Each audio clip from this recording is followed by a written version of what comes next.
हरे राम राम राम हरे हरे। और एक ऐसा भगवान का दिव्य नाम, भगवान की कथा एक ऐसा वस्तु है कि कोई पूछ सकते हैं कि भाई वो तो चले गए, तो फिर उनके लिए किया जाता है, फिर कैसे पहुंचाते उसके पास, है ना? कोई पूछते हैं कैसा उनको तो चले गए, फिर उसका काम कैसा होता है?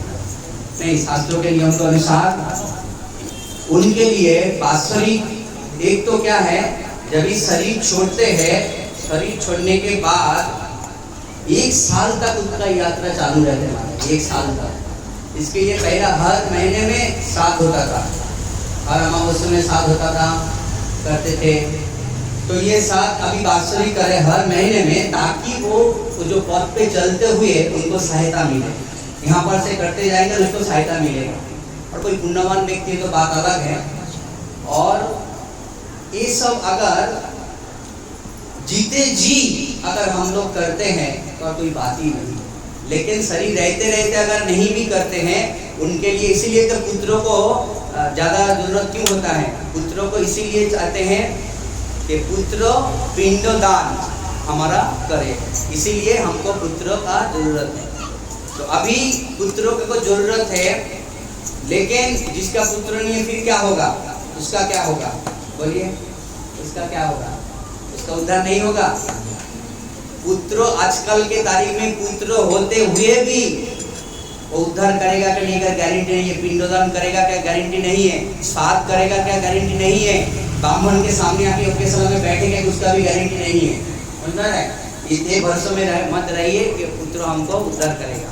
जबरदस्ती अगर कोई अगर शिक्षा प्राप्त है, पिता माता को जो प्रेम है तो वो करेगा, बाकी जो है वो गया गया कोई करने वाला। इसीलिए हमारा वृंदावन में एक बहुत बड़े संत, महान संत कहते हैं, डोंगरे जी महाराज के कहते हैं पिंड दान। पिंडो क्या है? पिंडो हमारे शरीरी पिंडो है, मांस ही है ना। जब भी शरीर हमारा बांधते हैं एक मांस का पिंडो से ही बांधते हैं, शरीर जब भी बांधते हैं ये पिंड ही है। जीते जी इस पिंडो को भगवान के चरण में अर्पण अगर कर देते हैं तो हमको और किसी का जरूरत नहीं है उद्धार। क्योंकि ऐसा कलियुग में परिस्थिति है, ये जो भी क्रियाक्रम किया जाता है माता, उन जो साथ में जो हम लोग जो देते हैं वो भी खीर भी गाय का दूध होना चाहिए। हाँ, गाय का दूध का बना हुआ चाहिए। कुछ भी सामग्री बनना चाहिए, घी भी शुद्ध होना चाहिए, सब नियम है। लेकिन अभी क्या करें, मन का शांति के लिए कर रहे हैं, कुछ भी चीज शुद्धता नहीं है तो फिर आप कैसे उसका करोगे? कुछ भी शुद्धता नहीं है उसको उद्धार के लिए कुछ भी रास्ता नहीं है।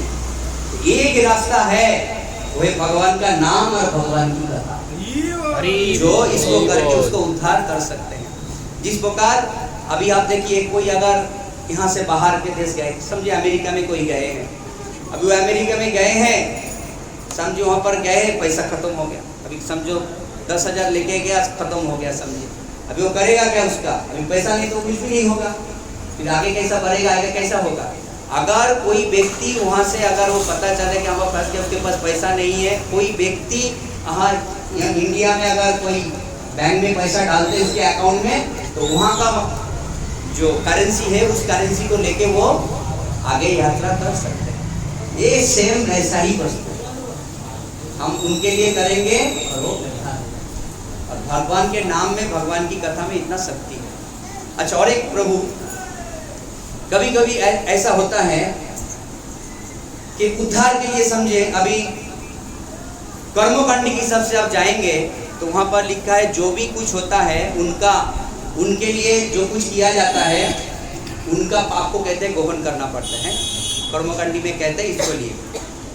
लेकिन एक बात यहाँ पर है, भक्तों को कोई चिंता नहीं, ये ध्यान देना, भक्तों को कोई चिंता नहीं। क्यों? भक्त कौन, किसका कौन है? भगवान के पुत्र है। तो आप समझिए, जो पुत्र है, प्रियतम है, तो हमारा कोई पाप रहेगा तो हमको मुक्त नहीं करेगा। हम खुद ना पाप करें, दूसरे का ले तो एक उत्तम वस्तु है। अगर हमारे वजह से, हमारे प्रहलाद महाराज कहते हैं मैं नरक में जाऊं कोई चिंता नहीं, बाकी दूसरा सबको उद्धार करो। एक तो कोई भक्त में भूल गया कथा वो भगवान से वर मांग रहे थे और बोला कि आप ये सब को उद्धार कर दो। बोला तो मेरा सृष्टि का सिस्टम ही बिगाड़ देगा, ये गड़बड़ हो जाएगा सब। ऐसा मत कर। सोचिए भक्तों का स्वभाव है। फिर आप बोला क्यों वर मांगने के लिए मत चाहिए, मुझे नहीं चाहिए वर। सोचिए कैसा बोला। भगवान की सब सृष्टि में जो है सब सिस्टमेटिक का है। हम कभी देखते हैं ना, अरे वो इतना गरीब है, उनके प्रति तरस आ जाता है। कोई किसी का देख 4 हाथ पाथ काटा हुआ एक घर में रखेगा, ये सब अपने अपने कर्मों का अनुसार है। आप चाहेंगे, आप कहेंगे हम उसको दूर कर देंगे, आप नहीं कर सकते हो। आप उसका दुख दूर नहीं कर सकते हो। एक काम कर सकते हो, उसी व्यक्ति को अगर भगवान के साथ जोड़ देते हो, उस भगवान के नाम और कथा की भक्ति के द्वारा उसका जो भी प्रारब्ध संचित कर्मों जो भी है सब नष्ट हो जाते हैं। ये एक रास्ता है। प्रारब्ध लेके आए हैं, एक ध्यान में रखिए, जब तक हमारा शरीर रहेगा तब तक का ही प्रारब्ध फिट है। 3 प्रकार का कर्म क्या है? प्रारब्ध और संचित और क्रियामान। प्रारब्ध जो है शरीर की सबसे फिट किया, जितना दिन उम्र है उतना ही फिट किया हुआ है। संचित वहां पर पड़ा है, प्रारब्ध से थोड़ा सा लिया, इस शरीर में इतना उम्र है, इतना उम्र तक ये जिएगा, इतना उम्र उसको भोग करके प्रारब्ध खत्म होगा। ये ध्यान में रखिए। इसीलिए जो आत्महत्या करते डबल टैक्स लग जाते हैं उसको। एक तो प्रारब्ध उसका पूरा नहीं, उसके पहले वो कर दिया, वो डबल चढ़ जाएगा उसके ऊपर, क्या बोलते हैं उसको, सूद इंटरेस्ट डबल चढ़ जाएगा। दूसरा पाप उसका भी डबल चढ़ जाएगा।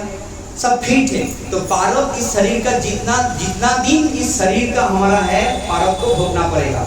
शरीर का आयु जितना दिन खत्म होगा, प्रारब्ध भी खत्म होगा। लेकिन संचित जो पड़ा है और कियामन करते करते जो भी पाप कर्म पुण्य कर्म हुआ है, वो पाप कहां पर जमा होगा? संचित में। वो भंडा खाली कभी नहीं होगा। जितना सा दिया है उतना उम्र के उससे कहीं गुना हम लोग पाप कर जाते हैं, फिर संचित कर्मों में भर जाते हैं। चक्र से निकलना बहुत मुश्किल है।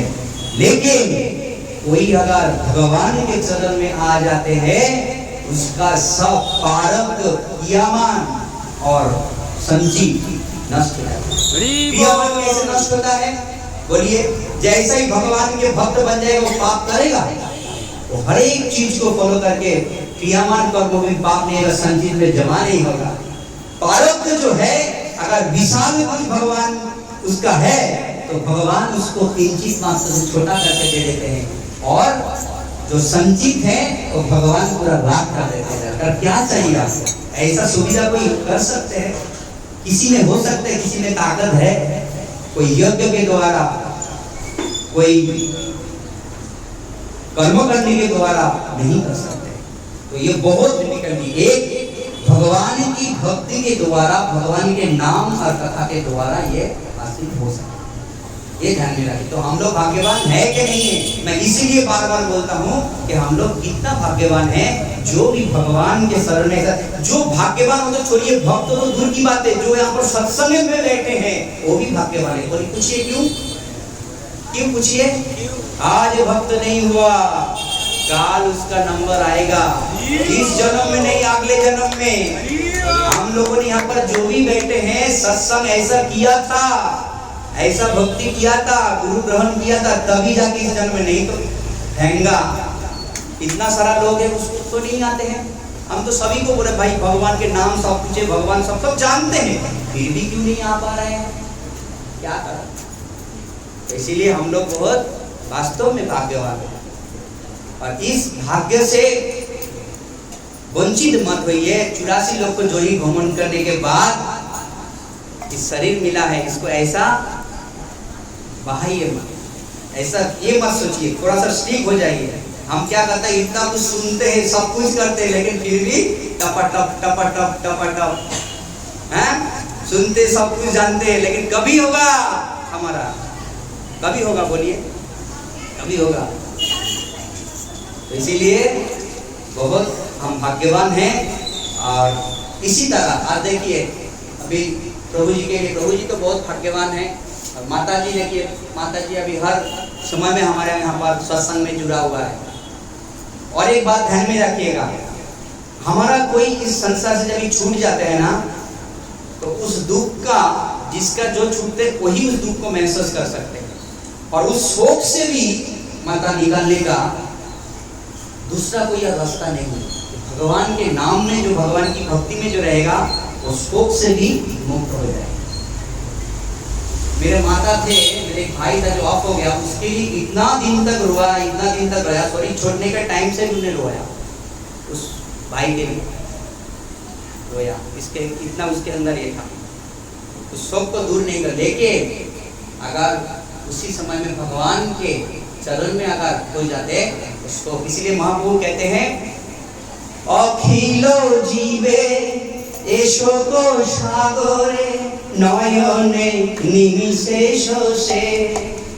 अखिल जीव का श्री चैतन्य महाप्रभु अखिल जीवरे एशो को सागरे, शोक का सागर समुद्र अगर बन जाएगा, श्री चैतन्य महाप्रभु भगवान दर्शन करते मात्र ही उस शोक को खींच लेते हैं। बोलिए अभी हम कितना, कभी कभी हमको धूप इतना घेरते हैं, धूप इतना आते हैं, आप मानेंगे नहीं, धूप स्पर्श नहीं कर पाते हैं, स्पर्श नहीं कर पाते हैं। क्यों?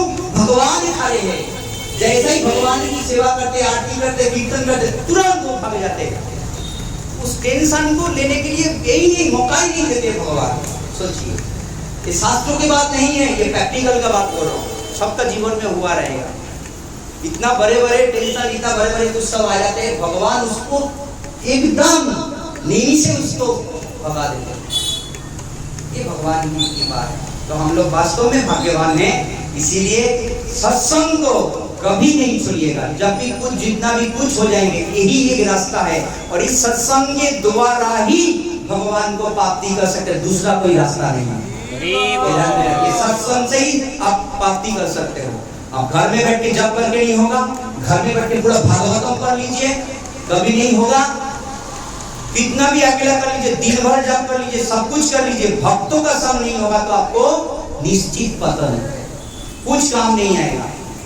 भक्तों का संग निश्चित रूप से जरूरत है।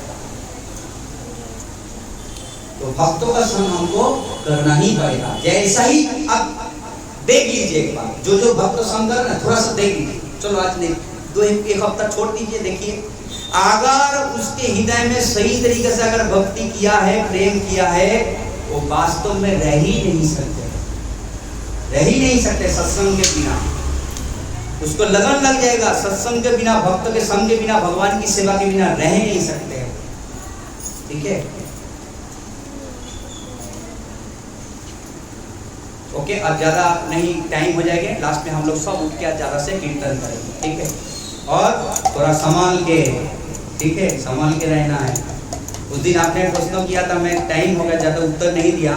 एक बात ध्यान में रखना, ये बात आपको मैं कह रहा हूं, मटोर में पानी चढ़ने का पाइप है 3 इंच और टाकी से आउटपुट बाहर होने का 6 इंच। कितना भी पानी भरो टाकी में नहीं रहेगा, ध्यान में रखना। समझ में आ रहा है बात? नहीं आया समझ में? कितना भी अच्छा मोटर लगाया, कितना भी अच्छा संग साधन कर रहे हैं, जप कीर्तन भजन सब कर रहे हैं, बहुत अच्छा तिरस्कार मोटर लगा दिया पानी चलाने के लिए टांकी में, लेकिन मोटर का पाइप 3 इंच है और टाकी से जो बाहर पानी जो जाता है 6 इंच का है, तो टाकी कभी भरेगा? तो ये ध्यान में रखना, वो जो निकलने वाला जो पानी जो पाइप का है उसको तुमको पूरा स्टॉप कर देना, इसलिए पानी पूरा भरा हुआ रहेगा। यानी अपराध से बच के हमको रहना है। ताजा ताजा लिए हो तो ध्यान में रखना है।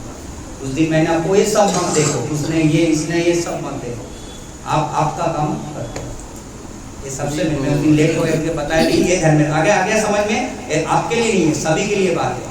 मोटर बहुत बढ़िया लगा दिया, बहुत बढ़िया साधन हो रहा है, ठीक है। इधर 3 इंच पाइप है और उधर 6 इंच बड़ा पाइप लगा है निकालने के लिए, और कुछ नहीं रहे, वो बंद करो पहले। अगर चलो ठीक है 3 इंच लगाया, 1 इंच लगाया, चलो थोड़ा थोड़ा गिरेगा, लेकिन डायरेक्ट 6 इंच लगा दिया, फटफट फटफट फटफट, ये वो कैसा रहेगा पानी, कैसा भक्ति रहेगा? जैसे इधर से बोला मोटर तो बहुत बढ़िया लगा है, बढ़िया लगा, पानी तो थोड़ा 3 इंच हिसाब से जाएगा, वो तो 6 इंच का खुला है, कैसा पानी रहेगा? भक्ति कैसा रहेगा? समझ में आ रहा है? ये अगर आप ध्यान में रखोगे तो आपको कोई रोक नहीं सकता। हरे कृष्णा कृष्णा कृष्णा हरे हरे, हरे राम राम राम हरे हरे। किसी का है 8 इंची, 10 इंची, 100 इंची चारा, आप देखा रास्ते में जो बड़े बड़े सब पूरा सप्लाई देते हैं, जो वो डैम का पानी जहां से जाके सब सप्लाई, बड़े बड़े पानी, वो तो कुछ नहीं, किधर किधर से होल गिरा के सब जन लेते हैं, उसको कोई फर्क नहीं गिरते हैं। और कौन है? गुरु महाराज। उसको कोई सब जन लेके जाओ, कोई चीज नहीं, उसका टाकी कभी खाली नहीं होगा। निताई बोल हरि प्रेमानंद, ठीक है? हरे